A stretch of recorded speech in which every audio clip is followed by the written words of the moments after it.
Give a Roger Williams Park Zoo membership. They'll thank you all year long. Sometimes I don't know what to do with this guy. I know I like him. That's why I invited him. He's one of the most fascinating guys in the public domain, although he's, he kind of moves in and out of it. The cool moose, Bob Healy, is rope-a-doping his way to his next lieutenant gubernatorial campaign. And of course, his mission's always been to run for the office, to eliminate the office. He's got a different approach this time around, and we'll talk about it with him tonight. Don't go anywhere. This will be a fascinating conversation because he's here. Let's tell you what's up here tonight. Come on, man. There's some ridiculous stuff going on right now, just weeks before the end of the school year at our State House. A poverty conversation yesterday at Rhode Island College with that theme. It looks like the first speaker who made some promises ain't sticking it on the next speaker who doesn't really believe in the promises. I'll explain what that means here in just a moment when we dig in. And what the heck? If you got them, smoke them. And if you don't, use your credit. And Hillary's got some questions to answer on health. It's becoming the silly season for the presidential race already. And that one, listen, I'm sorry. As a Ranger fan, I can only offer condolences to the Bruin fans around here. Thankfully, Rox is in the seat tonight, and Kevin's not. He'd be throwing things from the other side of the screen. Let's talk about some of the things that are on my state of mind. Last-minute shenanigans. Yeah, here's the headline on the WPRI website. Speaker Mattiello opposes any kneecap grad requirement. Now, again, that's Speaker Mattiello, but the other chamber, the Senate, voted 25-9 to stop the entire kneecap process. That's the standardized test that is one of 3 components necessary beginning in 2014. Now, for students to graduate from high school, we've got a story from Eyewitness News. The Rhode Island Senate taking a stand Wednesday to do away with the kneecap graduation requirement or any standardized testing used as a measure of fitness to graduate high school. Test opponents say it's unfair to special ed students, English language learners, and students who are poor, to name a few. But a vote is unlikely in the House. A spokesman for Speaker Nick Mattiello tells Eyewitness News the Speaker opposes eliminating the test, a bad sign for Rep. Maria Samini's anti-kneecap bill. Students have standardized testing in 3rd grade and 5th grade and 8th grade. We know that students are struggling in those years, and yet we're not providing the interventions along the way. And then at 12th grade, it becomes a do or die moment for them. And I feel like as adults and policymakers, we're holding children responsible for our failure to make sure that they're getting what they need. Mattiello says the existence of kneecap waivers makes Samini's bill unnecessary. A waiver process is bringing us right back to that inconsistency. Let's keep regular standards across the state, and if we're really going to have a standard, let's do it. And if we're not, then let's not pretend that we are. Okay, I've heard the arguments, and I understand the arguments, but you know what? It's 4 weeks to the end of the school year, Rep. And the Senate voted on this 25-9 to postpone this thing. What kind of a message is that to the kids who have actually earned partial proficiency? We're told you better have this or you're not going to graduate. And then what? We're going to pull the rug out 4 weeks before they graduate? What kind of a message is it when we try to use the next carrot or stick and then at the end go, oh, never mind. Just kidding. Wow. I mean, really? Thank goodness Mattiello doesn't like it. Now, I don't like this titular governance of the House. I don't like it, so it's not going to come to the floor. But on this one, he's right. Next. So the Poverty Institute, that's what it used to be called. Now it's the Institute for Progress or something at Rhode Island College, has this symposium where they talk about poverty. This is the 6th year, and there's a headline here in the coverage of it. Activists, Rhode Island could be Petri dish for change. This is a nice person, a nun who drives around and talks about, what's important and what's not. It's Sister Simone Campbell. I have her here. And look, she talks about everybody being like part of the 100%. Like we're all in this together, that we got to fix these problems together. But then she tells stories about a woman she met at the White House at some presidential event who was working at a clothing store making minimum wage, but lo and behold went home after work to a homeless shelter. And she says in America that should never happen. Okay, look, this working poor argument, We should never have anybody who's got a real job, who's working, living in a shelter. How long had she been working there? What's the context? What did she do prior to that? What's her education? This kind of, in a vacuum conversation about anybody who's earning a paycheck should not be in economic jeopardy is pure folly, and they know it. And by the way, Jesus said there would always be the poor. And you've all made quite a pretty good industry out of servicing the poor, haven't you? There's a lot of graduates coming out of RIC, a great institution, but a lot of graduates coming out of RIC who are all about making sure that the poor are there so they can earn a living. Next item. This is interesting. So the 38 Studios debacle continues, right? It's heating up big time. And, do we pay the debt? Don't we pay the debt? Do we pay the debt? Don't we pay the debt? A journal story today talks about the idea that then Speaker Gordon Fox made some assurances to the ratings agencies that, yes, we will have no turbulence from the General Assembly, which means that, it'll be going through smoothly. Well, as you turn to the new speaker, we had the old speaker, and we got the new speaker. We've got video of those guys, I know, just in case you have trouble keeping score at home. That's the new speaker, Nick Mattiello, who took over from the old speaker, Gordon Fox, who made these assurances to the agencies that there'd be no turbulence. Mattiello, to his credit, while he hasn't decided his own perspective on whether to pay these bonds to the 38 Studios bond holders, this $12 million a year for 7 years, taxpayer debt that we have, he says, I'm not going to be bound by the personal assurances made by the previous speaker. Another separation example, and I think another sign of growing leadership skill on the part of the House Speaker. So good for him. Yes, where are we here? Okay, so legislation on behalf of Twin River coming in to create a little bit of a credit environment there. We got a little piece on this, right? A little headline. We got something. Panel hears testimony on casino liens. A Target 12 story on casino liens was really the subject matter where we find that people who have debt are pursued by casinos, not Twin River, but Connecticut casinos, where they lien your house, even for a couple $100, up to like $50,000 in debt.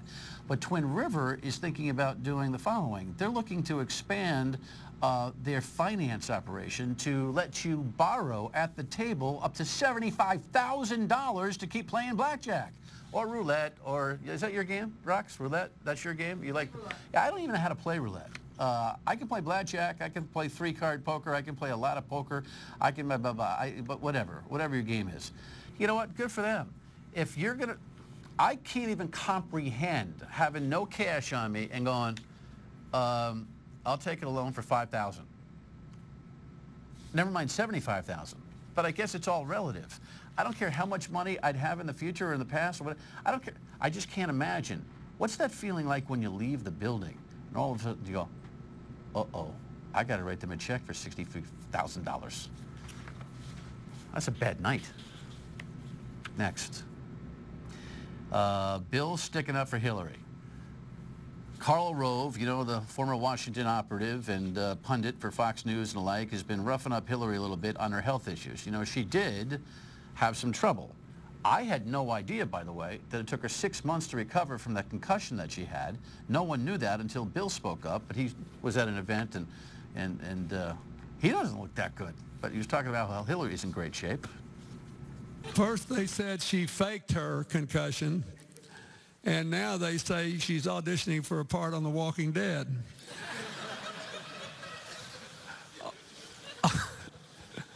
I mean, whatever it takes. It's a...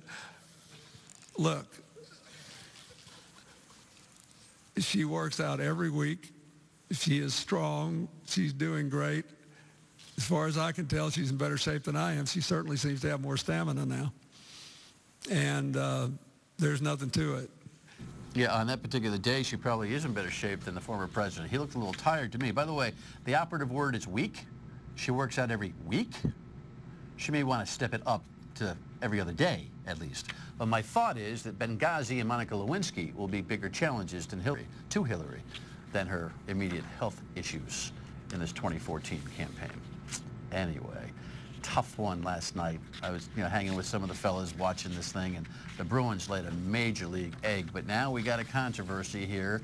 Look at what they're saying. Got a little headline. Milan Lucic I guess, said a little bit too much to Dale Weiss as they shook hands. You've seen Lucic. You know Lucic. You know he's a star. But guess what? They just didn't. They didn't bring it. They didn't bring it. That's a little B-roll. That's what we call it in the business of him. I guess after the last game or whatever, and you know the whole traditional handshake after a series where they kind of get together this week. They're all excited. This Subban. Somewhere in that little situation, I guess Lucic spent a little extra few seconds telling these guys that he was going to, you know, next time he saw him on the ice next season, as opposed to congratulations, right? What's this guy crying about? No wonder we hate the Habs around here. And I'm a Ranger fan. What's he crying about? Like, it's like Vegas. What happens on the ice stays on the ice, and what's said on the ice ought to stay on the ice, and stop crying, for crying out loud. I've always wondered, by the way, in that handshake dynamic, whether they, whether it all just flows out of them and they're all, no, it doesn't. The heat's still in the kitchen, and things are going to be said. So what? Good Lord. It's the best I can do for you Bruins fans. My team starts tomorrow night against Montreal. We'll take them out. All right. We come back. He's running, if you want him to. And then you got to tell him you want him to. And then you got to sign up online. Stay with us.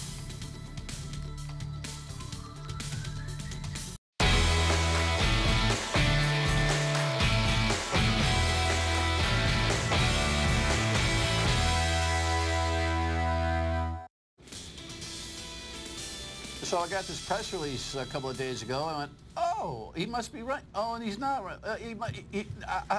I couldn't figure it out. I spoke with him on the radio, and now he's here tonight. Here's kind of some coverage of it. Projo.com says, Healy says he'll run if supporters get 3,000 signatures. Well, you know, I don't even know if if that's accurate. All you have to do is be a supporter and kind of sign up online at change.org and say, come on, Bob, I want you to run. The actual is that we're asking for verified voters. So we're going to verify the list. Voters, yes. Right. So, but you'll do that diligence. Good to see you, my man. Good to see you. Long time no see. Yes. How many elections have you attempted as the Cool Moose and now just as an independent? Well, I would run under the Cool Moose banner, but it's no longer a political party. Right. I ran for governor in '86. In '94, I got about 10% of the vote, and so we became a political party and ran 26 candidates for the legislature. In '96, in '98, I ran for governor again, and then in 2002, I ran for lieutenant governor, 2006 and 2010. Right. See, I arrived on the scene in late '99, so I missed your gubernatorial runs and the actual formation of the Cool Moose Party. Remind everybody what the Cool Moose Party was all about. Well, the Cool Moose Party was an attempt to give an option to the people of the state of Rhode Island for third-party voting and for also as maybe a reasonable alternative, because so many people were sort of in this Democrat mode. It was a Democrat state even back then, and what we were looking for was the people that were maybe not identifying with the Republicans, but maybe identifying with something other than the machine politics of the Democratic administrations. And so we tried, or I tried. Cool Moose meant what? Cool Moose, actually, Cool Moose is a couple of different plays. We needed a monosyllabic word to play off of Bull Moose from Teddy Roosevelt. There was a great spoof on the Providence Journal where they were there was a moose that came down from the north, hung around in Cranston, 1985, and the Journal, in its infinite wisdom, was giving away, I think it was $120 if you had the first picture of it. So I was on the school committee in Warren, and they were giving me a little give and take. So I dressed up with these antlers on my head and went out in the backyard and shot some photos and ran in. I knew they went to bed early on Saturday, and I knew they wanted it for their Sunday edition because the Cirque. So I come running in. They didn't have a black and white lab in-house. They had a color lab, so I filmed in black and white. They sent it out. They got it back. There's the pictures. It's all Healy with antlers tied to his head. And the rest is history. Well, they put it in the paper as the snout and the tuft look like a moose, but we can recognize that it's the chairman of the Warren School Committee, Bob Healy. Yeah, we should know. I mean, you're a serious guy about public policy. I mean, you're not a gadfly. You're hard to define, and of course your physical appearance always comes up. You're not cutting your hair to run. You're not shaving. Blah blah blah. End of story. I'm sick of talking about that. I'm sure you are too. But it's part of the uniqueness of you. But you're a concerned guy. You've had an impact on public policy in your hometown. Oh, in the hometown, definitely. Certainly, in the 1994 election, I took the town of Warren, which was they had actual experience seeing me govern. Right. And they, came behind me on that race. All right, so I'm going to pause here so I have a little extra time to talk with Bob about what his approach is this time around, because he's tired and demotivated. But if you're motivated and energized, so is he. Next. Be in the know when you're on the go with the WPRI-12 app. Get local news, breaking news, and instant access to the accurate and dependable weather information you need. Brought to you by Providence Auto Body. Tested, trusted, and always recommended. Visit ProvidenceAutoBody.com. Dr. Phil. I'm going to be a bride. She's ready for her wedding. Donnie asked me over the phone to marry him. I never met him in person. She sent him a lot of money. These love letters, he plagiarized them. Well, I did the same thing to him. Yeah, but he didn't send you $50,000, did he? Is this a love scam? He told me not to text him anymore. Can we try to call him? Donnie, this is Dr. Phil. All new Dr. Phil. Friday at 5 on Fox Providence. All right, so let's establish Bob Healy's premise, at least for the 2000s and running for lieutenant governor, has been to run to eliminate. Correct. Win the election to eliminate the office. Right. The short piece on that is what? Well, the short piece on it is the office costs the taxpayer $1 million a year. I'm not sure what function that office really has. It certainly has only one constitutional duty, and that is to wait the death or incapacity of the governor. And it's just an office that you can make whatever you want to make as your work, and for $1 million a year, I think it's just an outrageous, maybe a drop in the bucket in terms of the huge budget, but I guess it's always the step. I've always thought your $1 million argument is, while tangible, is lesser than the actual bigger picture, which is that change can happen, uselessness, right, at least in your perspective, is not necessary in government. So it's not about the $1 million per se. Right. It's about a bigger message. And it gives the idea. I mean, the whole concept, the Gandhi concept, the long journey begins with a single step. And if you show that the public is very much interested in saving their money, not wasting tax dollars, use that office, which I'm not going to ask compensation for. Use that office as a bully pulpit, serve in the office in case something does happen to the governor, but if nothing happens, then I abolish the office while I'm in there. Yeah, Mollis and McKee are the two Democrats that have announced to run for this office. I'm sure they're going to be just so pleased to know that you're back in the game. Am I back? Well, that's the thing. We don't even know if you're back. Rox, if we could put up, there's Danny McKee, you saw Ralph Mollis, if we can put up the pros and cons, this was very, very interesting. So you put out this press release and saying, look, here are the pros of me running. You can make a change, you wouldn't let down the dedicated supporters, you wouldn't lose established momentum that you've had in years past, and great ego boost. By the way, politics is always an ego boost. You know what, though? This is why, I like Bob Healy so much. You have no pretense about you, and you're also very candid and grounded. It is a high to have people go, we love you, save us. Yeah. So many politicians will try to deflect the idea that there's an ego part of this whole thing. You say it so matter-of-factly, it's refreshing. Well, you like the high. You've liked the high of being a popular guy. It's nice to be able to be heard, and people kind of listen to what I say, so it's kind of just like, I'm sure you have the high, people listen to what you say on the radio. No, not me at all. It's not about ego at all. But I mean, that's what it is. See, he's more authentic than me. Kidding. Now well, that's a whole other conversation. Here are the cons. He likes what he's doing now. He's got investments across the ocean. He's got business that he runs, and I'm sure a lot of that opportunity's in place. You're not energized by politics, and you're too old. I am. Yeah. So, when I started in '94, and if people read the platform in '94, and had I been elected in '94 and had an opportunity to try to implement that program, I think the state would be in an entirely different position.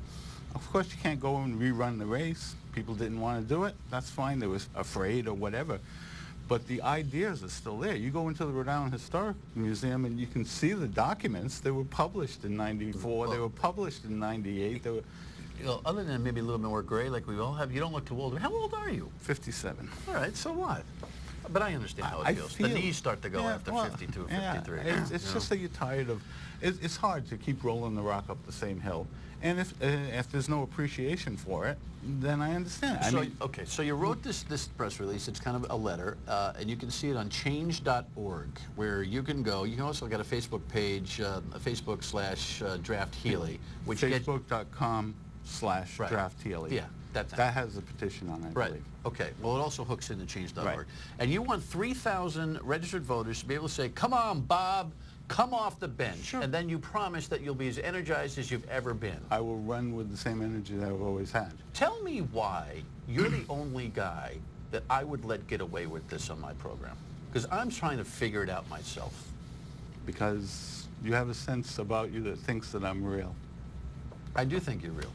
And that's all it takes. And I also think you've put the equity in. It's not like you're some newcomer who hasn't tried it the right way before, right? When I was young, I decided to try and work for change inside the system as opposed to trying change from outside the system. And so I've run for office, announced things, made my opinions very clear. You don't need the money. Not particularly. You're in good shape. I mean, you're decent shape. You got businesses. You do a lot of pro bono legal work. I do. At the end of the day, by June 15th, if you get these signatures, that's the date. Project for me right now.